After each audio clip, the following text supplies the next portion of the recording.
Let her conquer fear and fall like a soul.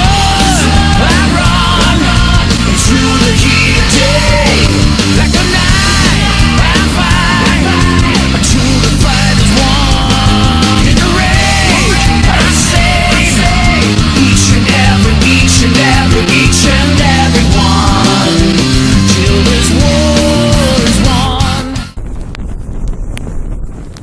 Succeeding the knockout masterpiece that was Wario Land 2, I'm sure there was as much palpable excitement for this game as you could hype up back in the turn of the century, when our main access to game news was the GameStop New Releases shelf and Nintendo Power magazine. But even so, Wario Land 3 had a hell of a lot to live up to, and in its favor, the game starts out really promising with a whole intro cutscene that was well produced, painting a situation in which Wario's plane randomly malfunctioned and dumped his dopey bum on an assumedly uncharted island, where he immediately ran into a cave and started poking an ancient lost artifact, and managed to get trapped inside of the magic music box that he found. Man, Lara Croft makes this shit look so easy. How come Wario is having problems acquiring ancient tribal magical junk?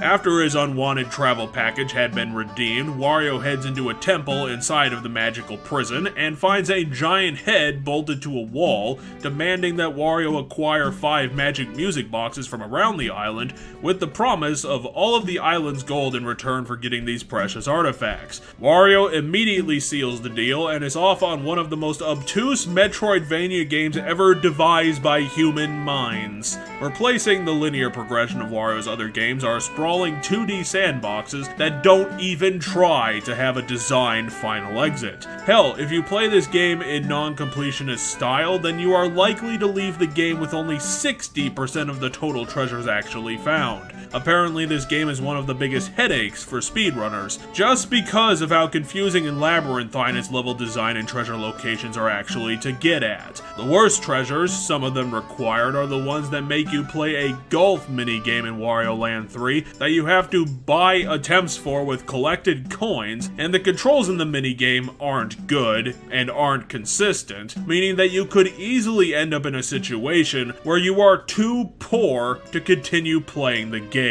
This is why I love playing old games with save states, because of bad ideas like this one. I would suggest the interested to go the emulation route in spite of this game having emulation problems that randomly block off parts of the game if you use the save state, because all you need to do to remedy that is just reset the emulator. Since the levels are true sandboxes, the progression is very stop and start, and will put you in a situation multiple times where the solution to move forward is so obtuse that you'll be dancing around it trying to figure it out for quite a long time. This is because the game's biggest problem is that it's honestly too clever for its own good. Ultimately, I will be saying that this is a good game and recommending it because Wario Land 3 is still a clever puzzle game in spite of its problems, with a huge number of ingenious puzzles to solve and good bosses to fight against, along with the indestructible Wario thing from Wario Land 2 returning, giving you a different brand of punishment when you fail at things, along with a nice lineup of abilities available to Wario for solving those puzzles. It's just that a lot of the puzzles use obscure and not signposted abilities and tools in Wario's tool belt that Wario doesn't know are there, which means that the game fails, because it is legitimately smarter than the people playing it, forcing us to go to GameFAQs and facepalming for not seeing whatever it was that was screwing us over. The main point of the game is that Wario has to find colored keys throughout the level to find hidden treasure chests of the same color that'll provide items that Wario can use to unlock new levels and treasures to continue on the quest of finding those damned music boxes. The unfortunate thing about Wario Land 3 is that it decided to go straight for unexplained Metroidvania sandbox. With its stop and start progression is that the game can get truncated ridiculously, because you'll never know at what point you'll find a level discovery item, a power-up, or finally one of those damned artifacts.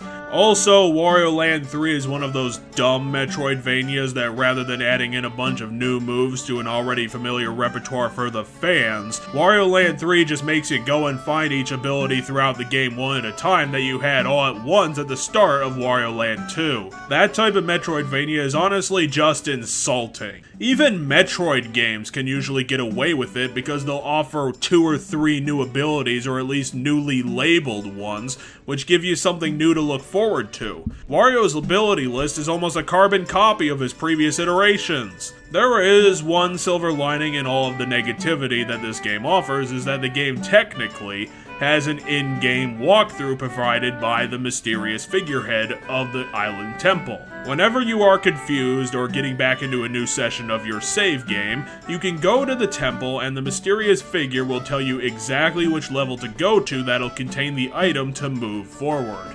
Yeah, around half of the treasures in this game is just completionist fodder, which means that when levels open up, you could be chasing around for a chest whose only purpose is to up your score, which no one cares about in this industry anymore. I should continue to say that the creative levels that Nintendo's Handheld team have been pushing out since Super Mario Land are still here and in full force, as the game's level will hand you new types of challenges and a cornucopia of level types that you'll at least always be seeing something new, even though this game's defining feature is backtracking. The progression of this game is so all over the place that you really have to take the game's word for it on where to go without driving yourself barking mad. The island is divvied up into 4 regions. Each region has about 5 to 7 levels in it, and each of those levels contains 4 treasures and 4 keys. If you are aiming to do all the content, then you are going to be enjoying the mysterious figure's company for quite a while. The usual status ailment-based puzzle solving is fully back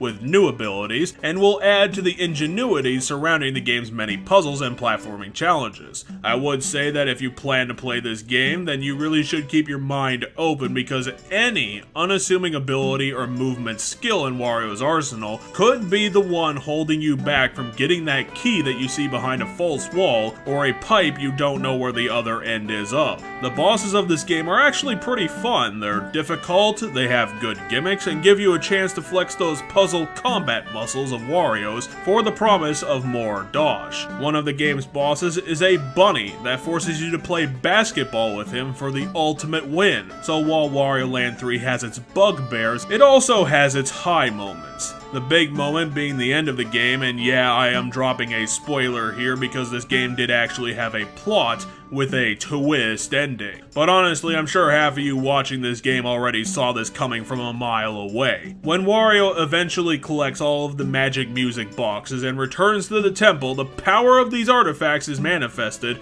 and allows the mysterious figure to break free from the wall imprisoning him. And yeah, it was actually an evil monster that planned to kill Wario immediately after breaking free from prison, with an eye on world domination. Maybe you expected the Shadow of the Colossus ending in a Mario game, maybe you didn't, but here it is nonetheless. What ended up hurting the final boss fight the most is that the demon released from its temple prison was actually a giant clown, as you can see, and giant clowns are not scary. Yeah, not even this guy is scary. He's slightly creepy, but there isn't anything about this guy that screams world domination is actually possible. Plus, his actual boss fight is just punching Wario and flinging him around, combined with an unfair insta-kill move that has such a similar wind-up to his avoidable attack that it'll take some attempts to figure out that one. At least you get the option to skip the cutscene before the final boss fight, not something you get in a game like Kingdom Hearts.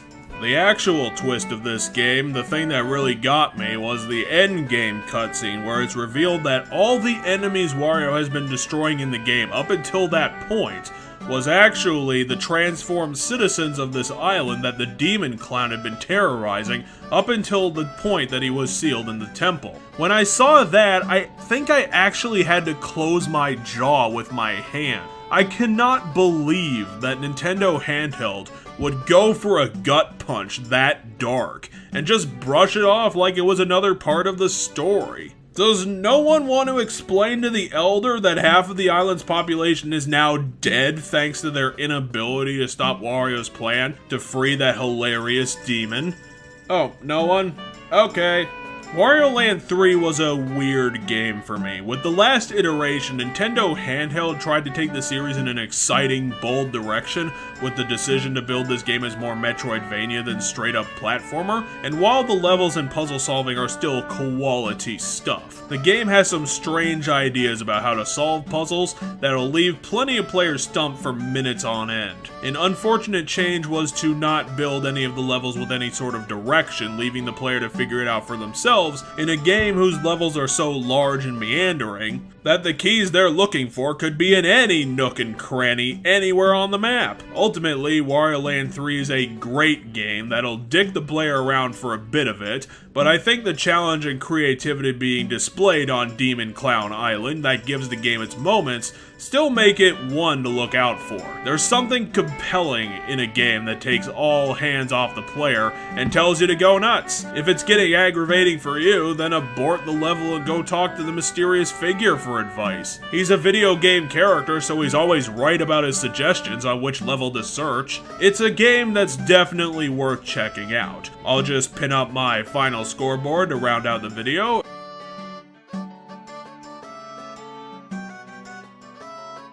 And give you guys a victory for gamers. Thanks for coming in for my Wario Pick of the Week.